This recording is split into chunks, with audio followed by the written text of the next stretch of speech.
وبارك على عبدك ورسولك محمد صلى الله عليه وسلم وعلى آله وصحبه وسلم تسليما كثيرا. So alhamdulillah, we're getting back started, and inshallah, if we are able to maintain this at a good pace, if we get every halaqah done on a weekly basis from here until Ramadan, with the exception of 2 breaks, which I'll be traveling, then we will finish all 40 hadiths before Ramadan, bi'idhnillahi ta'ala. And if we've got like 3 weeks left and it's the week of Ramadan, then we're just going to do 3 nights in a row or something. We'll just have to do a series to wrap it up before Ramadan. But that's definitely the goal, to wrap it up before Ramadan. Alhamdulillah, just a few things. Number one, my sister-in-law, my wife texted me about my sister-in-law just now. So my sister-in-law is in labor right now here in Dallas. So if I could ask all of you to make dua that Allah subhanahu wa ta'ala gives her a safe delivery, that she delivers a healthy child and it's a safe pregnancy, and that it's a righteous child as well. And that Allah subhanahu wa ta'ala gives us patience for all the kids that we're babysitting right now while we're waiting. But please make dua for her. That fades into the discussion that we have today, which is we're moving into the family realm of social justice. The last few weeks we covered financial transactions, and I just finished a lecture at Yaqeen's academic conference at NAS where I spoke about the Islamic social justice paradigm and how primarily it focuses on economic justice. But then when it comes to the family, it gets even more complicated than finances. And I'm going to mention from a theoretical perspective first, or not a theoretical perspective, but really a principle, a maxim that defines all relationships in Islam. And this will help us in understanding the role of government, help us in understanding the role within family, whatever it may be. Allah subhanahu wa ta'ala, or the Prophet sallallahu alaihi wasallam, of course, with the revelation of Allah, always assigns clear authority. There is always clear designation of authority in anything, right? So the rights and responsibilities are so well defined within the Islamic text that it's hard to really go out of them, or it's hard to find ambiguity, at least with the major things. So when it comes to the realm of family, when it gets complicated is not in regards to party A to party B, but it's really in regards to interference of rights from different parties. Meaning, how do I balance the rights that this person has upon me with this person, right? So most notably, parents and spouses. You get married, and if you want to be a good child as well as a good spouse, how do you balance out the responsibility that you have to your parents and the responsibilities that you have to your spouse, and then the responsibilities, if you have children, that you have to your children, and the responsibilities that you have to your step-parents? So it becomes really difficult, and a person could really burn out.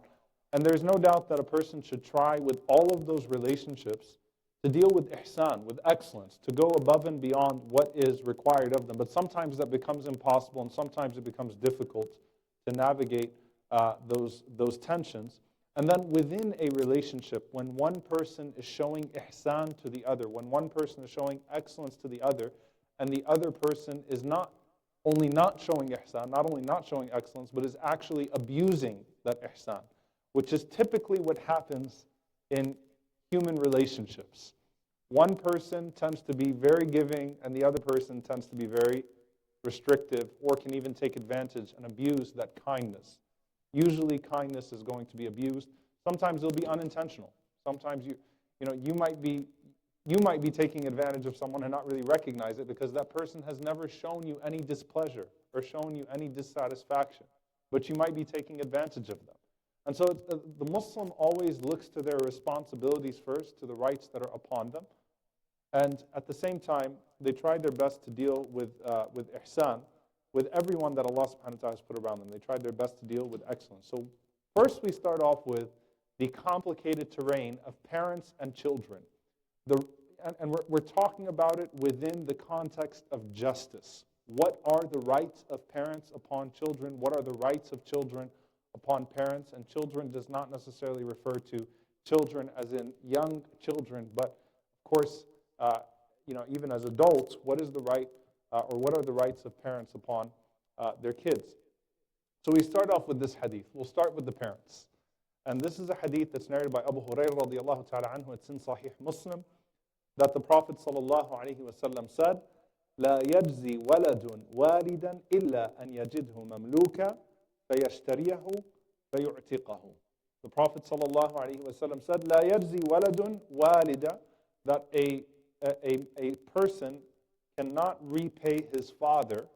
I'll translate it literally here. Walid could mean father or mother, but the literal translation is father. That a son cannot repay his father unless, إلا أن يجده mamluka, unless he finds him as a slave and purchases his freedom. So purchases him and then sets him free. The only way that you could ever repay your father is if you found him as a slave, you purchased him, and then you set him free. Here is an interesting discussion. First interesting discussion. Walad, walid, literally would mean son, father. Does it also mean son, mother, daughter, father, daughter, mother? Some of the scholars, and the majority, would say yes. Okay, that this is referring to any parent and child relationship. Some of them would say no, because you could never repay your mother, that the Prophet ﷺ would not even include the mother, even in this context. That you couldn't repay the walida, the mother, even if you found her as a slave and you purchased her freedom. But let's stick to the hadith as to what it's conveying here, because the majority of the scholars do not take this as a literal hadith, even in regards to the father.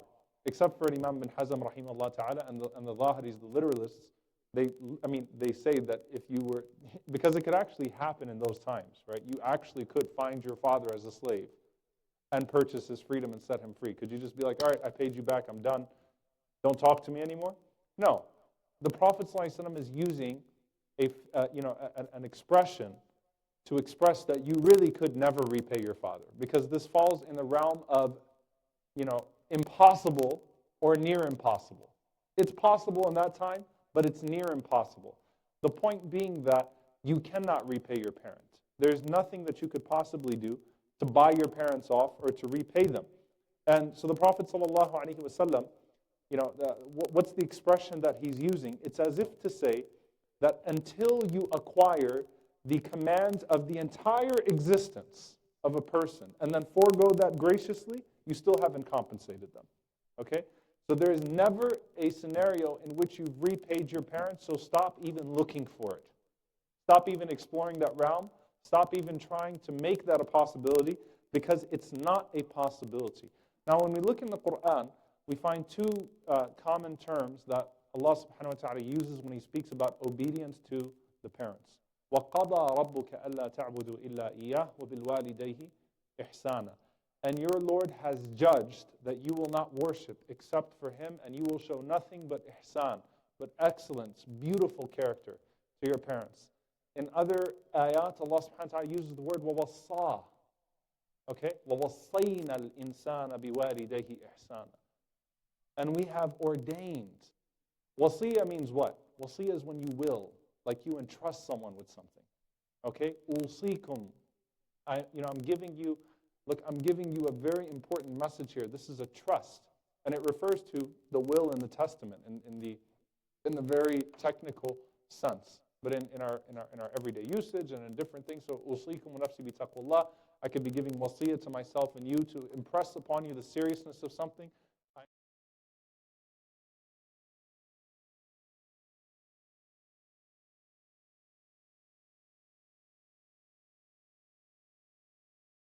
Well. Right, it's very personal. So how do we take these two terms? And this is something that some of the mufassirin pointed out, some of the scholars interpreted or at least extracted a benefit. Qada refers to justice. Qada is a judgment. Allah has judged that you worship none but Him, that you treat your parents only with the utmost excellence. Okay? And Allah joined, obviously, that respect for the parents with the obligation to worship Him alone. Okay? To show the seriousness and the gravity of not being respectful to your parents, not being loving to your parents, and to also impress upon you the obligation. So shirk is the worst sin. The worst thing that you could do is to not acknowledge Allah subhanahu wa ta'ala's oneness, to associate a partner with Him in whatever manifestation. And so from an injustice perspective, right under that would be disobeying your parents or treating your parents in a way that's not befitting. But then on the other side, as far as obligation, the obligation to worship Allah alone, the obligation to treat your parents with honor and with respect. So qada refers more to justice and huquq and rights. Wassa denotes ihsan. Wasiyya denotes a sense of excellence. Like it's a very personal message. When someone gives you wasiyya, you honor that wasiyya because of your love for that person. Right? A lot of times, like, look, I'm telling you out of your love for me, out of your obedience to me, because of what I mean to you, I'm commanding you to do this. This is a command, this is a will, this is me telling you you need to do this. I'm enjoining you with this. So Allah subhanahu wa ta'ala uses various terms to employ this, and of course none of this is absolute or defined. It's merely a means of us extracting a fa'idah, a benefit from the different words that are used in the Quran. The point being that right under obedience to Allah subhanahu wa ta'ala and to the Messenger alayhi salatu wasalam comes obedience to Allah subhanahu wa ta'ala. Why does Allah join those two together? To understand that just as the right of Allah is so great that none can truly fulfill it, the only right that exists like that amongst human beings is the right of the parent on the child. That is so great that it can never truly be fulfilled.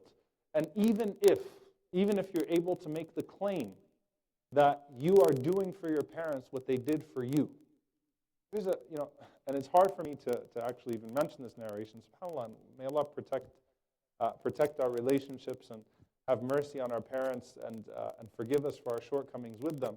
Umar radiallahu ta'ala anhu was even mentioning to a man who was taking care of his mother, who had reached the point where she was like an infant, right? In the sense that he had to carry her, he had to clean up after her, take her to the restroom, and those types of things.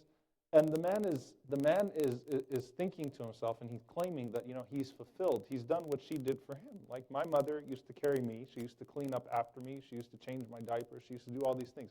Look what Umar radiallahu anhu said. He said, you do that, but at the same time, you're asking Allah subhanahu wa ta'ala to put her to death, while she used to do that while asking Allah to give you life. So heavy. Like even on the inside, when you're taking care of your parents in their old age at times, maybe on the inside you're like, well, it's only a few more years and you're just waiting for it to end.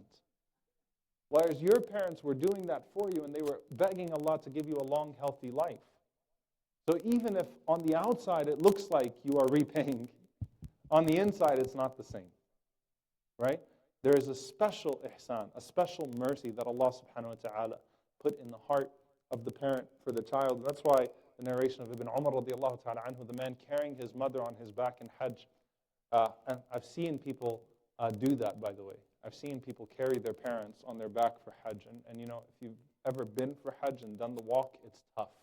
For a full, able-bodied, healthy young person, it's tough. Imagine carrying a parent on your back in Hajj. I saw it this year. I actually pointed it out to some of my group members as we were coming down from Jamarat. There was a man that had his mother on his back the entire time. And so this man asks, have I repaid my mother? And he responds and says, not even for one of her shouts in labor. Not even for one of her cries in labor. You did not repay them. You cannot repay them. And so this is why Allah subhanahu wa ta'ala is teaching us, and the Prophet ﷺ through this hadith is teaching us that it's not a matter of just you do this and I do that, and you can claim that at some point you've given to your parents an equal amount of what they've given to you, whether that's in the financial sense or in the sense of service, because there's something about that relationship, and you don't ever get to claim that you've repaid that person. So that's why ihsan. You go above and beyond for your parents as much as you can, and you show them that respect and that special treatment. And it's beyond just justice. It's more than that. It's more than that. And how does that ihsan manifest itself? It's a matter of showing that love and showing that importance, that importance has never decreased in a person's life. Zainul Abidin, Ali ibn al-Hussein, the great-grandson of the Prophet ﷺ, when he used to eat with his mother, for example, this is not about huquq, rights. When he'd serve the food, he wouldn't eat until she ate first. That's ihsan. Why? He said, because I don't want to touch something that you want to eat. I'm going to wait for you to eat, and then I'll eat from it. Because when I was a child, just attack the food. Your mother gives you what you prefer, and she saves whatever is left for herself.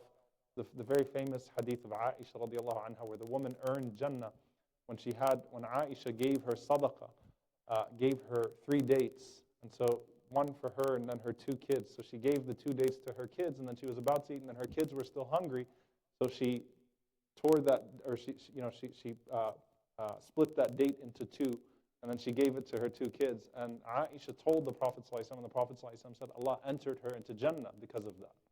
She earned paradise by that. So Zainul Abidin, when he would eat with his mother, he wouldn't touch the food because he'd say, I don't want to touch it because I don't want to put my hand on something that you want to eat. So I'll wait till you eat and then I'll eat. Now, is that a ruling in Islam? No, it's not a ruling in Islam. If you eat with your parents, if you go out to eat with, take them out to a restaurant, you don't have to sit there and, wait for them to finish their food and then you touch the food. But it was just a matter of expressing a special type of ihsan, a special type of love for the parent. Imam Ahmad rahimahullah, and this is a very significant one because if someone cuts off the lecture right after this narration, they could really abuse their kids with it. So I'm going to say right now, this is a very unique circumstance. Imam Ahmad rahimahullah did not get married until his mother passed away, at the age of 40 years old. Does that mean you should wait until your parents pass away to get married? No, Imam Ahmad had a special circumstance. His mother was a single mother. She gave her all to him. She struggled and strove so much to take care of him, and she toiled in every way. So Imam Ahmad did not feel like he could properly balance. Does that mean that it's a ruling in Islam that if you have a single mother, you have a parent, you should wait? No. Actually, the general ruling is you should get married when you have the means to get married. But it's meant to convey a certain type of ihsan, a certain type of excellence that the salihin, that the righteous had for their parents. And by the way, subhanAllah, I find this significant. Imam Ahmad rahimahullah, he and his wife, Salih, he was married for 30 years after that. He passed away at the age of 77. And his wife, Salih, when she passed away, when he was 70, he actually said, I can't remember ever having an argument with her. Like we never fought. So he honored his mother and then he honored his wife. That transition, it didn't lead to him treating his wife badly. It actually was a special type of qadar, a special type of recognition and honor that then translated itself in the way he would treat his wife after he got married. So these are things that convey ihsan. They're meant to extol the rights of the parents upon us. And what if you could say, well, look, Imam Ahmad's mom was awesome. Different. Zainul Abidin's mother was great, right? Or, their parents were different than our parents. So we don't, so it's a different type of exaggeration. But this is the utility of Allah subhanahu wa ta'ala, not mentioning any conditions. وَبِالْوَالِدَيْنِ إِحْسَانًا, that you treat them with ihsan. Allah subhanahu wa ta'ala doesn't say if you had good parents, you treat them with ihsan. Allah says you treat them with ihsan because they're your parents. So that does away with the, this, and that. Okay? Which usually is more, when a person starts to look back and say, you never did this, you never did that, it's usually more of selective memory rather than an accurate representation of what happened in the relationship between the parents and the children. So justice is God ordained. This is Allah subhanahu wa ta'ala judging that. وَقَضَى رَبُّكَ أَلَّا تَعْبُدُوا إِلَّا إِيَّاهُ وَبِالْوَالِدَيْنِ إِحْسَانًا. So we'll just summarize these 2 verses, then we'll move on to the children. I'm sure the parents have already cut off the lecture at this point. Don't want to hear anything else. وَقَضَى رَبُّكَ أَلَّا تَعْبُدُوا إِلَّا إِيَّاهُ وَبِالْوَالِدَيْهِ إِحْسَانًا. Allah subhanahu wa ta'ala says in Surah Al-Isra, your Lord has judged that you do not worship except for Him and that you show your parents only the best level, the greatest level of excellence and ihsan. And then Allah subhanahu wa ta'ala says, إِمَّا يَبْلُغَنَّ عِنْدَكَ الْكِبَرِ. Allah subhanahu wa ta'ala says, if they reach old age with you, أَحَدُهُمَا أَوْ كِلَاهُمَا. So one of them, you're blessed to have one parent reach old age, or both of them reach old age amongst you. And you can sort of start with that. The scholars mention here that if your parents reach old age in your lifetime, that's a ni'mah and a blessing from Allah subhanahu wa ta'ala, not a curse. An opportunity for you to enter into Jannah. That is a ticket to paradise right there. If you were blessed to have parents that reached an old age in your lifetime, meaning you became an adult, and where you could properly understand what they've done for you, or the rights that they have upon you, and they've reached old age. عندك, with you. SubhanAllah, it already denotes that you're taking care of them. You're not abandoning them. You're not neglecting them. You're not allowing, in this hyper narcissistic, individualistic society, how many elder parents die alone, completely alone, barely hear from their children, right? Completely put away because it's all checks and balances. Is he fed? Is he okay? It doesn't work that way. If one of them reaches old age in your lifetime, or both of them, so Allah subhanahu wa ta'ala starts, He first mentions, فَلَا تَقُلْ لَهُمَا أُفْ. Don't ever say to them, or roll your eyes, or show any displeasure. Why? Because especially, subhanAllah, Allah is talking about when your parents get old. Because that's when you could start to get impatient with them, for whatever reason, right? When they start to get old. When you're young, it's like, don't even think about it. And when you're old, even at that point, when it might seem like they're becoming burdensome, or it becomes heavy, or more unreasonable, and things of that sort, don't you ever dare say or express displeasure that you have to serve them. Because your parents did not say, they took care of you, right? So don't you ever even say, show disgust, roll your eyes, whatever it is, or displeasure. وَلَا تَنْهَرْهُمَا. Don't make them feel repelled. You talk about Islam recognizes emotional rights. You could be fulfilling the physical. You could be checking off the balance sheet, but you're making someone feel repelled, right? You're blocking them out. وَلَا تَنْهَرْهُمَا. Don't block them out. Don't repel them. It's the same language that Allah uses with the orphan. SubhanAllah, in Surah Al-Duha, Allah uses that language with the orphan, right? Don't repel them. Don't make them feel like they're a burden on you. Don't make them feel like you don't want them around, that you're writing off your checks and you're doing what you have to do. And Allah subhanahu wa ta'ala says, replace that with وَقُلْ لَهُمَا قَوْلًا كَرِيمًا. Speak to them only with dignifying words, honorable, generous words. So you compare this, subhanAllah, the first effect of speaking kareem in a way that's generous is to dignify that person, right? Karam starts off with dignity, to make that person feel dignified.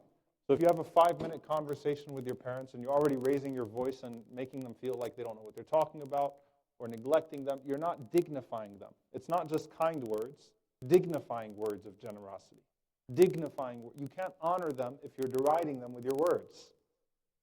So dignifying words, not showing them complete honor, that they always maintain that place in your eyes no matter what happens to them. And Allah subhanahu wa ta'ala says, وَاخْفِضْ لَهُمَا جَنَاحَ الذُّلِّ مِنَ الرَّحْمَةِ. And show complete powerlessness in front of them. Which means, وَاخْفِضْ لَهُمَا جَنَاحَ الذُّلِّ مِنَ الرَّحْمَةِ. To lower yourself in humility out of mercy. Lowering yourself, showing subordinates no matter what. Showing that humility and expressing that no matter how old they get, no matter how demanding they get, whatever it may be, constantly showing that humility. The greatest example of this is the Prophet ﷺ when he sees a woman who raised him and who took care of him. And the Prophet ﷺ, when he would recognize those women, because he didn't see his mother as an adult, his mother died when he was 6. And his father died before he passed away. But when the Prophet ﷺ saw Halima Sa'diyah as an adult, or when he saw Ayman, Baraka, may Allah be pleased with them all, the women who nursed the Prophet ﷺ, who took care of him, how did the Prophet ﷺ act? Even as the head of state, even as the most important man in the ummah, suddenly the Prophet ﷺ humbled himself like a child in his 60s to these women, in the way that he would serve these women, in the way that he would treat them, in the way that he would act towards them. Right? So to always show that complete love and that complete mercy and that humility when you treat them. So this is on the rights perspective, and I'm going obviously more quicker because of the time that we have.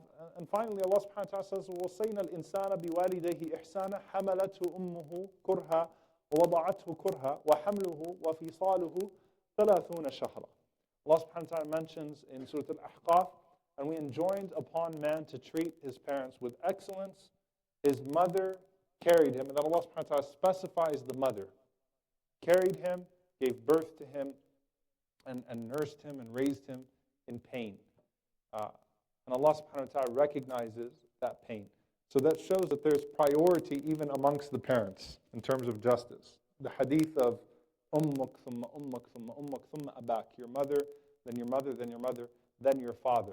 That does not mean that you honor your mother and dishonor your father. But you try to pit them against each other. Well, mom said this, so pit mom against dad and say, well, I got to listen to mom. Because before Allah subhanahu wa ta'ala specified the mother, this is the beauty of the Quran, before Allah specified these things of the mother, Allah subhanahu wa ta'ala says, بِالْوَالِدَيْهِ إِحْسَانًا. You have to honor both of your parents. Then Allah mentions some of the specific virtues of the mother upon the child. The mother, then what the Prophet ﷺ said, your mother, then your mother, then your mother, then your father, as far as honoring and dignifying and showing that love. And this is obviously, this is a flip.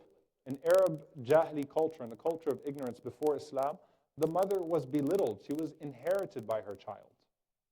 Completely belittled. So now not only is she an equal to the father, she is honored beyond the father for what she has done. The Prophet ﷺ shows that full recognition as Allah subhanahu wa ta'ala shows that recognition. And then one hadith, it's not a hadith, it's an incident with Ibn Abbas radiallahu ta'ala anhu, where a man confessed murder to Ibn Abbas radiallahu ta'ala anhu. He confessed that he said that I asked a woman to marry me and she refused to marry me. And then a friend of his or another man married her and he got jealous and he killed her. He murdered her. Now he comes to Abdullah bin Abbas. One thing is the punishment for murder, which is that justice has to take place. But he wants to know if he has a chance of being forgiven by Allah subhanahu wa ta'ala. So that's one thing. Like, okay, I know he's got to go through a trial, he's got to go through punishment and all this, but will I ever enter Jannah? I was caught in a moment of anger and I messed up really, really badly. Do I ever have a chance at paradise? And he said, Ummuka hayy, is your mother alive? And he said, no. So he said, repent to Allah subhanahu wa ta'ala with whatever time you have, repent to Allah as much as you can and draw near to Him as much as you can. Now the people around that witnessed that conversation, Ata said, we asked him, why did you ask him if his mother was alive?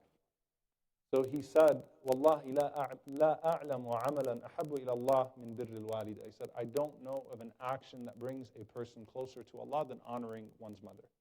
So from his tawbah, from his repentance, if he really, this was just one of the actions he can try to start drawing closer to Allah subhanahu wa ta'ala, go honor your mother. And when he said that his mother was no longer alive, he simply said to him, repent to Allah subhanahu wa ta'ala, try to draw near to Him and seek forgiveness. So, what does this mean as far as justice for children is concerned? Does this mean you are at your parents' disposal without any right to autonomy or justice yourself? Does this mean that you can be exploited and abused? And does that take place? It does take place. There's no doubt about it. And it's important, there are things that are understood in the Quran and in the Sunnah of the Prophet ﷺ when they speak about the nature of this relationship. We live in the era of what about? I guarantee you, I'm not reading the comments on the live video, but I guarantee you, what about this, what about that, what about this? If I write a single status, if someone writes something like, you should be nice to your wife, and then what about this, well, that's kind of understood that I didn't mean that if she hits you with something that, it should be understood, but unfortunately it's not understood because we live in the what about culture. What about this? What about that? What about this? What about this? Like, you've got to have 30 qualifiers to every statement that you make. And if we live in a world of whataboutism, then no statement is true in its absolute sense. Almost no statement is going to be true. Anything you say has exceptions and qualifications, and that's to be understood that Allah is not unreasonable with His servants. And the Prophet ﷺ is not unreasonable with his commands to those that wish to follow and strive for his example. So that should be understood. So I'm going to put that there, the whataboutism. Put the whataboutism to the side. Second thing, لا طاعة لمخلوق في معصية الخالق. The Prophet ﷺ said, you cannot obey a creation of Allah when they tell you to disobey the Creator. There is no obedience to a creation in disobeying the Creator. So obviously, that obedience is limited in its nature. Okay? The last thing that I'd say here, and this is a really important hadith, because it just, subhanAllah, it solves all of these problems. It is the ultimate qualifying statement here. The Prophet ﷺ said, إِنَّمَا طَاعَةُ فِي الْمَعْرُوفِ. Obedience is always contingent upon it being reasonable. Obedience is always contingent upon something being reasonable. So you can't place an unreasonable burden on someone and then mentally or emotionally abuse them or torture them because they're not living up to what you've placed upon them. So the scholars mentioned, you can't make your child eat something repulsive. You can't make them marry someone they don't want to marry. That's something explicitly prohibited. And how many parents would guilt their children in many cultures? And how many parents would guilt their children into marrying someone that they want their children to marry, but their children don't want to marry them? You imagine a girl comes to the Prophet ﷺ and tells the Prophet ﷺ that she was forced into a marriage, that her father forced her to marry someone without her consent. What did he say? You're free to go. The contract never happens. Let's talk to your father and see, why did he really want this to happen? If the guy is a good guy, just let it go. No, because it was a matter of studying justice. Like, that's not just. He might be a great guy, and he might be a good guy for you, and maybe your father did it out of interest, but your father has no right to force that upon you. That's unreasonable, and so the standard had to be set, which, by the way, she ended up marrying the man anyway, but she wanted to set the standard. She wanted to make it clear that she had the right, whether or not, to marry that man. So when there are things that are unreasonable in their ask. إِنَّمَا الطَّاعَةُ فِي الْمَعْرُوفِ. However, even when the parents demand something unreasonable, that does not excuse you disrespecting them or treating them badly. What is the most unreasonable thing that a parent could demand of their child? You tell me. Become a doctor? No. Hey, you're really bitter about this, aren't you? All right. A lifetime of servitude? What's even more unreasonable than that? Shirk. If your parent told you, I will disown you if you don't worship this idol. Think about that.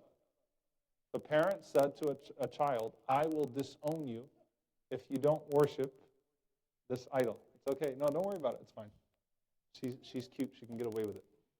If a parent said, I will disown you if you don't worship this idol. SubhanAllah, look at Ibrahim alayhi salam. Speaking to his father. Qawlan karima. Check or not check. Speaking words of dignifying words and honor. Did he speak to his father in a way that was kareem? Yes. Did he treat his father well? Yes. Did his father reach old age in him, and Ibrahim alayhi salam tolerated the package that came with and still showed him honor and love? Did he ever express impatience with his father? No. Okay? Did he say to his father, uff? No. He didn't. He literally matches all of the descriptions of the Quran of the way that you're supposed to treat your parents. How did his father respond? He tried to murder him.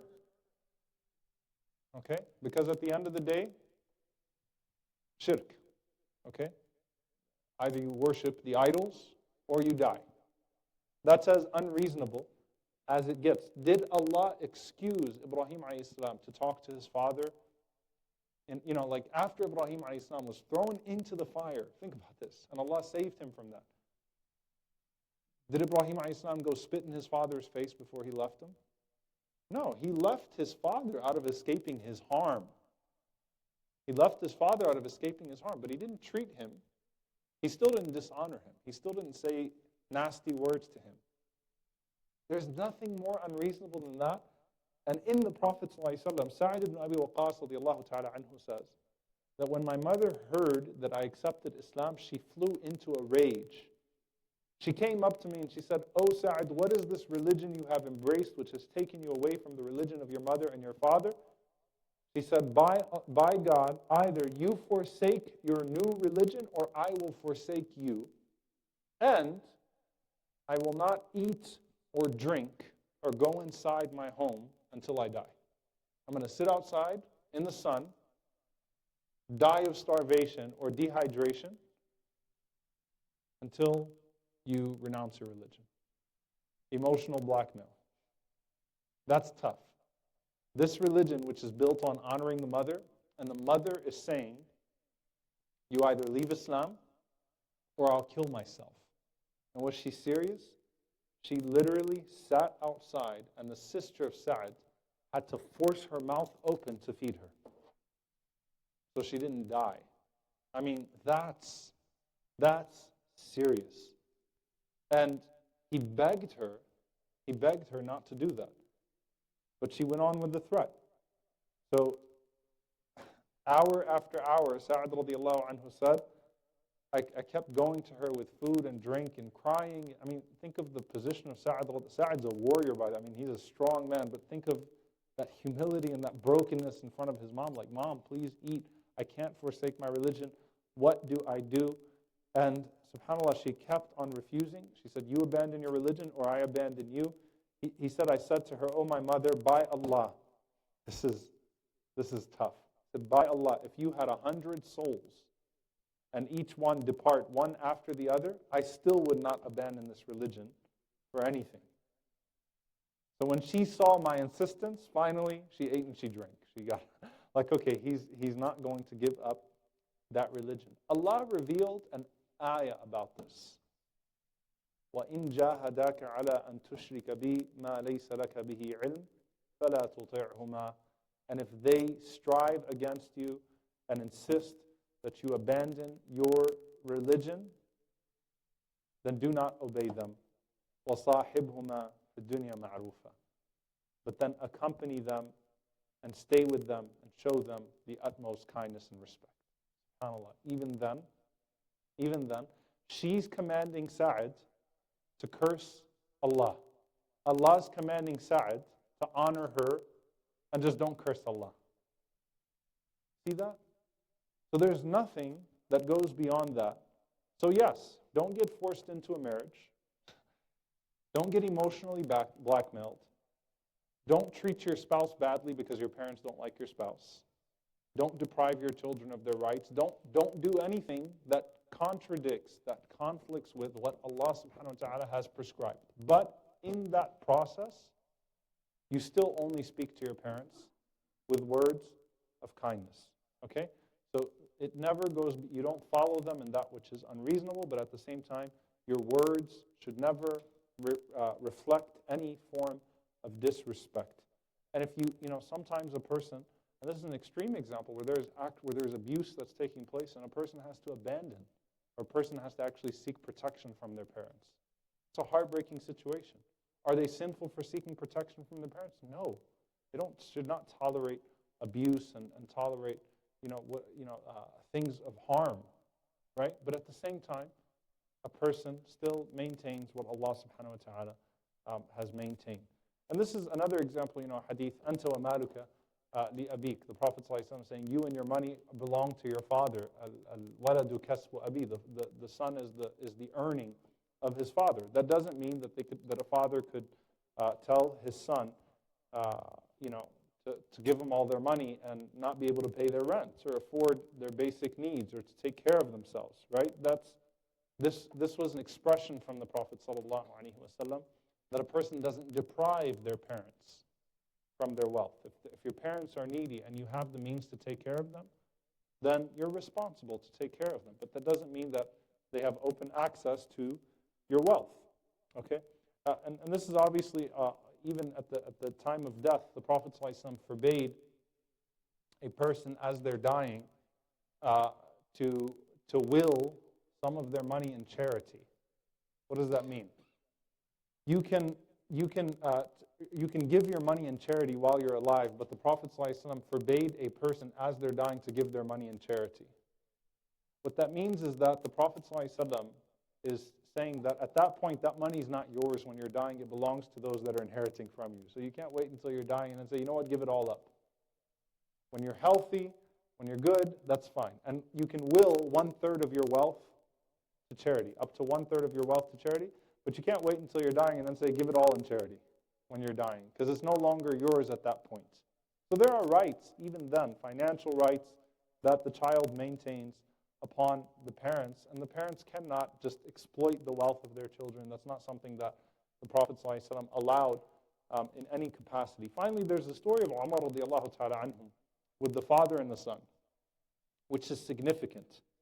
A father comes to Umar radiallahu ta'ala anhu to complain about his child. I would hate for you talk about taking your son to someone to complain, taking your son to Umar ibn Khattab radiallahu anhu, that's like the worst thing you could do to your son. I mean, think about how intimidating that is. I'm going to take you to the head of state, the Khalifa, who is physically huge. He's Umar radiallahu ta'ala anhu, not like physically huge. You imagine? And Umar, he takes his son to Umar radiallahu ta'ala anhu to complain about him. And he's basically asking Umar to discipline his child. And he says all these horrible things about his son. And the son looks at Umar radiallahu ta'ala anhu and says, Ya Amir al-Mu'mineen, أَلَيْسَ لِلْوَلَدْ حُقُوقَ عَلَى الْأَبْ. Do children not have rights over their parents? Umar radiallahu anhu said, of course. He said, what are they? So Umar radiallahu anhu said, well, and these were examples. He said that he should choose a good spouse, because that wife will be the mother of your children. So he should be thinking about that as well, as should the woman when she gets married, be thinking that this is going to be the father of my children if we have children. So that's a haqq of the child over the parents. So he should have chosen a good other parent, given you a good name, because in Islam the naming is significant. You name your child something you want them to live up to. You know, subhanAllah, in the Muslim world, in many parts of the Muslim world, like people don't name after the companions anymore. That's considered old school. They got all these weird names that mean nothing. You name them after a person or a quality that you want them to live up to. It's a haqq of the child. It's a right of the child. So everyone, in the community, when someone's about to have a kid and they just open up some sort of website and they find the Arabic name that sounds prettiest, and like, is this name okay? You shouldn't be thinking, is this name okay? You should be thinking, what do I want this child to be? And I want them to live up to that name. So it's a haqq of the child. It's a right of the child. And third, to teach them the Quran, to educate them. So basically, the son said, my dad did none of those things. Like, none of those things. All right? Not so nice things about his mom. He had a bad name, and he never taught him a word of the Quran. Umar radiallahu anhu looked at the dad and said, عَقَقْتَهُ قَبْلَ أَنْ يَعُقَّقْ. You disobeyed him before he could disobey you, meaning you deprived him before he could deprive you. You messed up. Okay? Now, Umar radiallahu anhu didn't hand the son a stick and say, pop your dad in the face with it. But Umar radiallahu anhu said, no, you can't come here with all these complaints when you fail to do what you were supposed to do. So there is such thing as the rights of the child. And if you think about these things, these are emotional rights. This is the right to education. And again, the naming is more than that. Like, I raised my kid to have good character. I invested in my child to have good character and things of that sort. So if I didn't invest in my child to have good character, then he has bad character, then who's to blame? Me. Okay? Then that's my fault. All right? If I did do my best for them to have good character and they still turned out rotten, then I complain to Allah subhanahu wa ta'ala. But if I didn't even try, which Umar radiallahu anhu saw reflected in the way that he named his kid and just gave it completely didn't care about that, then I have no right. And if I didn't educate my child or teach them about the Quran and then they act in complete opposition to the Quran, then it goes back to me. The right to educate, the right to invest in them and to raise them and to make them people of good character. So the child still has rights upon the parents, and this is something well established in Islam, and it goes beyond just the physical rights and things of that sort. Now, when a person becomes an adult, usually the tension with the parents is when other relationships come into being, right? And that's where you have to navigate those things. That honor should always be to the parents, but that should not translate into disrespect of the spouse or deprivation of anybody else that has rights upon you. And subhanAllah, I'm just going to end sort of with this lesson that I hope all of us will take to heart. I know this was a particularly long hadith or a long halaqah that we did tonight. But as you get older, the fear of irrelevance on the part of the parents is real. the fear of losing relevance in your life. There's also, sort of that the teenage years, and when you're starting to become an adult and you start, you're trying to express ultimate autonomy and they're trying to reinforce control. So that's a tension. But then once it goes beyond that, once it goes beyond the annoying teenage phase and, you sort of move beyond that, the fighting part of it, it's a lack of relevance as a whole. So first it's a lack of control that then turns into a lack of relevance. And that's what the Prophet ﷺ was warning about, and that's what Allah Azza wa Jal, when He's saying, if one of them reaches old age in your lifetime, that's the greatest gift that Allah can give you, is an opportunity to serve and to love your parents as they reach that old age. Don't look at it as a burden. Look at it as a gift, because many people would love to still have their parents to serve them. Allah subhanahu wa ta'ala gave that to you. No matter what they are, what they say to you, what they do, unless again it goes into the realm of that which is unreasonable, where it's abuse and things of that sort, try your best to serve them and to show them love. One of my good friends, subhanAllah, when he accepted Islam, I'll give you another one which is even better. There was a sister that accepted Islam in Louisiana. When she accepted Islam, her parents threw her out, and she used to serve her parents breakfast every morning. So when her parents threw her out, they were extremely abusive to her. What would she do? She would go early in the morning, prepare breakfast, and she'd leave the house before they woke up. SubhanAllah. And both of her parents ended up accepting Islam. I mean, they were so touched and ashamed of themselves for how they treated her. It's not always going to end up that way. But she would have done her part anyway. Even if her parents would have said, your eggs stunk and this was all off and don't do this again, don't come back. She did her part. That's ihsan. Allah rewarded that ihsan in that case, alhamdulillah, and her parents accepted Islam. Sometimes it doesn't happen. But the point is, it's a relationship governed by ihsan, and there are rights children have upon the parents. And there's no greater, this is the interesting part about this relationship, there's no greater investment that you have in this world than children if Allah gave them to you. That there's no greater investment. Like that's your akhirah, right? Because that's your continuation of deeds. If you can invest in that, there's no greater gift than that. Nothing more precious of an investment. And then there is no greater obligation and no greater way to earn the pleasure of Allah subhanahu wa ta'ala than if you still have your parents alive and you have the opportunity to serve them and to honor them. So your stakes are really in each other in many different ways. May Allah subhanahu wa ta'ala allow us to recognize the blessing of our parents. If they are alive, may Allah place us at their service. If they've passed away, may Allah forgive them and have mercy upon them. May Allah subhanahu wa ta'ala guide us, guide our parents, and join us in righteousness and in favor, and never make us amongst those that wrong them. Allahumma ameen. Sallallahu wa sallam ala nabiyyina Muhammad. I'll take just 2 questions and I'll let you guys go, and then I can take questions.